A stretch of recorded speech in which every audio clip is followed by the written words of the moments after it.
Meu povo, tudo bem com vocês? Hoje nós vamos começar revisando sobre a matéria de domínios morfoclimáticos.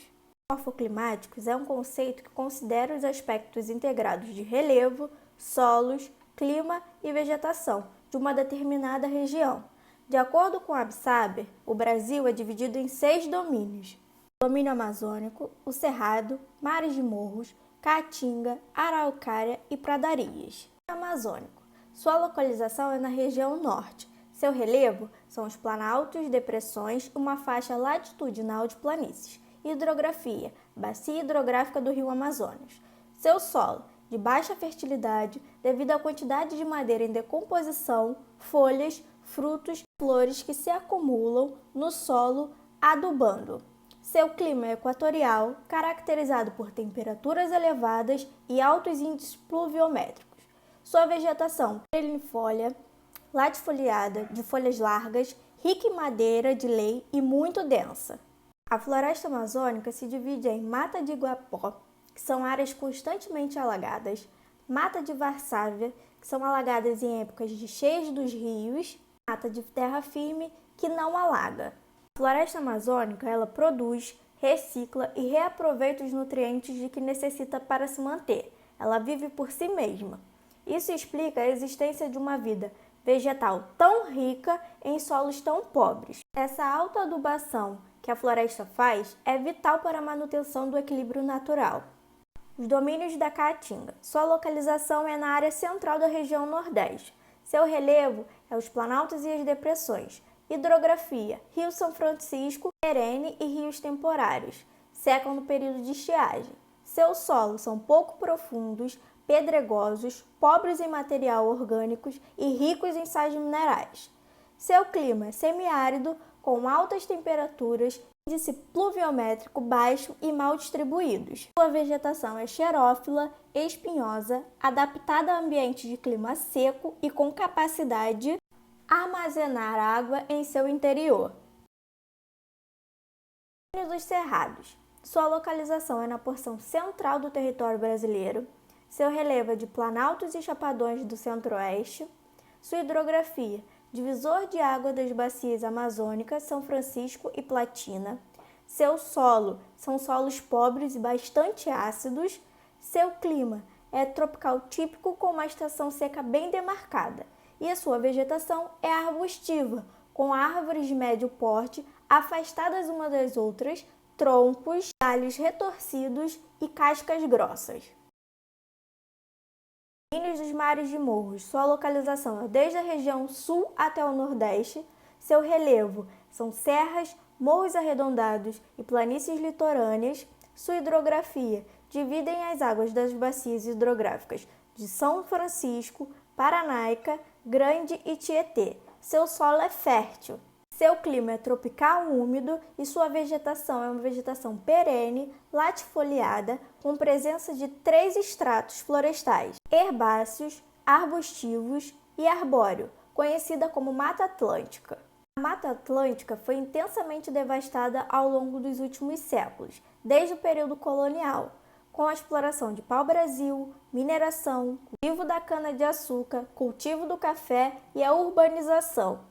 Domínios dos planaltos de araucárias. Sua localização são em áreas com mais de 500 metros de altitude da região sul. Seu relevo são os planaltos e as chapadas. Sua hidrografia são os afluentes do rio Paraná e Uruguai. Seu solo é de grande fertilidade natural. O clima é subtropical, com chuvas bem distribuídas durante todo o ano.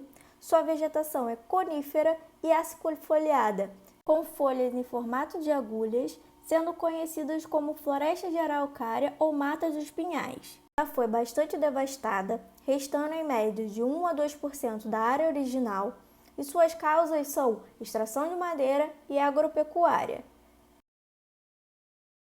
Domínio das pradarias. Sua localização é na região sul do país. Seu relevo são pequenas colinas levemente onduladas, conhecidas como coxilhas. Sua hidrografia é a bacia hidrográfica do rio Uruguai.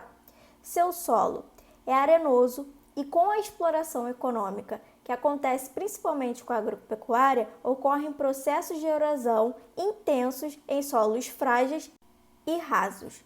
Seu clima é subtropical, sua vegetação é rasteira, formada por herbáceas, gramíneas e com matas de galerias nas margens dos rios. De transição. Nenhum domínio morfoclimático termina abruptamente, de repente, para que outro comece. No mapa dos domínios, percebemos uma grande mancha que acompanha os limites entre eles, o qual recebe o nome de faixa de transição. Nessas áreas é possível encontrar características dos dois domínios de contato, com vegetações que se misturam, criando essas áreas comuns.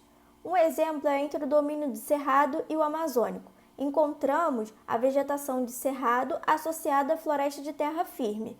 Agora vamos falar um pouquinho sobre as unidades de conservação. As unidades de conservação são áreas naturais passíveis de proteção por suas características especiais.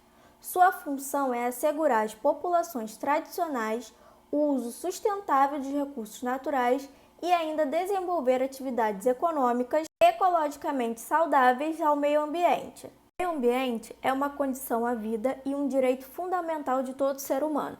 No Brasil, esse direito é garantido aos cidadãos pela Constituição Federal de 1988, no artigo 225. Todos têm o direito ao meio ambiente ecologicamente equilibrado, bem de uso comum do povo e essencial à sadia qualidade de vida, impondo-se ao poder público e à coletividade o dever de defendê-lo e preservá-lo para as presentes e futuras gerações. Temos que destacar que apenas reconhecer esse direito não é o suficiente. Faz-se necessário criar meios para realizar por meio de leis e instrumentos governamentais. É assim que surgiu o Sistema Nacional de Unidades de Conservação em 2002. O Sistema Nacional de Unidades de Conservação é um conjunto de unidades de conservação federais, estaduais e municipais. É composto por 12 categorias de unidade de conservação, cujos objetivos específicos se diferenciam quanto à forma de proteção e os usos permitidos. Aquelas que precisam de maiores cuidados pela sua fragilidade e particularidades é aquelas que podem ser utilizadas de forma sustentável e conservada ao mesmo tempo. O Sistema Nacional de Unidades de Conservação foi concebido de forma a potencializar o papel das unidades de conservação, de modo que sejam planejadas e administradas de forma integrada com as demais unidades de conservação, assegurando que as amostras significativas e ecologicamente viáveis das diferentes populações, habitats e ecossistemas estejam adequadamente representados no território nacional e nas águas jurisdicionais. Para isso, o Sistema Nacional de Unidades de Conservação é gerido pelas 3 esferas de governo: federal, estadual e municipal, como tinha comentado anteriormente. Além disso, a visão estratégica que o Sistema Nacional de Unidades de Conservação oferece possibilita que as unidades de conservação, além de conservar os ecossistemas e a biodiversidade, geram renda, emprego, desenvolvimento e propiciam uma efetiva melhora na qualidade de vida das populações locais e do Brasil como um todo. O Sistema Nacional de Unidade de Conservação tem os seguintes objetivos: contribuir para a conservação de variedades de espécies biológicas e dos recursos genéticos no território nacional e nas áreas rurais, proteger as espécies ameaçadas de extinção, contribuir para a preservação e a restauração da diversidade de ecossistemas naturais, promover o desenvolvimento sustentável a partir dos recursos naturais, a utilização dos princípios e práticas de conservação da natureza no processo do desenvolvimento e proteger paisagens naturais e pouco alteradas notáveis da beleza cênica. O conservacionismo e o conservacionismo podem ser vistos como sinônimos, mas os preservacionistas tendem a proteger a natureza sem interferência humana e sem pensar no uso da área que poderia ocorrer.